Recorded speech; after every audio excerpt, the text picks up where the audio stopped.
ऐसे समझो जैसे कभी कभी चलते हुए हमारे पैर आपस में लड़खड़ा जाते हैं, होता है ना कभी कभी। अब हम गिर गए तो हमने कभी अपने पैरों को डांटा, तोड़ा? क्यों रे दुष्ट पैरों, तुमने कैसे पूरे शरीर को गिरा दिया? तो कभी पैरों को डंडा बजाया? कभी नहीं बजाते, क्योंकि हमें पता है शरीर जैसे अपना है वैसे पैर भी हमारे अपने हैं।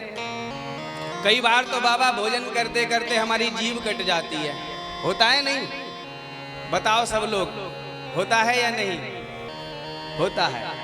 अब जीभ कट गई, आप मुंह पर हाथ रख करके बैठ गए। बराबर वाले व्यक्ति ने पूछा, क्या क्या हुआ भैया, क्या कैसे क्या परेशानी? आप बोले क्या बताएं, ये जीभ कट गई। जीभ कट गई? किसने काटा? बोले वो दांतों से कट गई। बोले दांतों से कट गई? भाई तुम्हारे दांत तो बड़े दुष्ट हैं, बताओ ये 32 ढींगरा दांत और ये अकेली कोमल सी जिह्वा, इनको परेशान किया इन्होंने, काटा। आप बोले महाराज पहले भी 5 बार कट चुकी है। अरे रे, ये तो बड़ा परेशान करते हैं, उठाओ हथौड़ा और तोड़ दो इन दुष्ट दांतों को।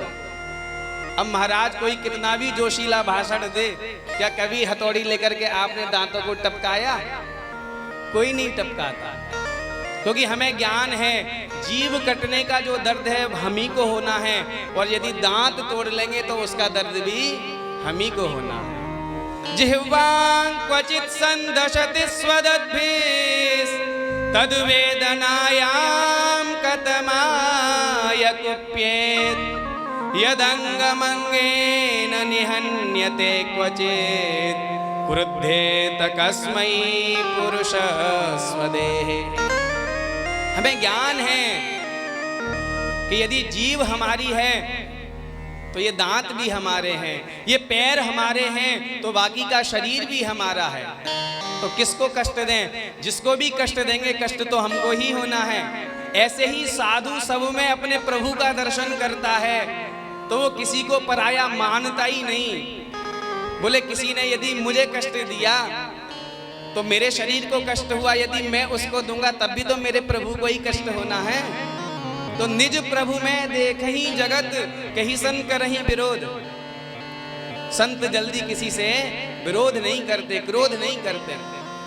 अब आप कहो महाराज हमने तो लाखों प्रसंग ऐसे सुने हैं कि साधु श्राप दे देते हैं पट्ट से, तू मगरमच्छ बन जा, तू गधा बन जा, तू घोड़ा बन जा, तू हाथी बन जा, तू पेड़ बन जा।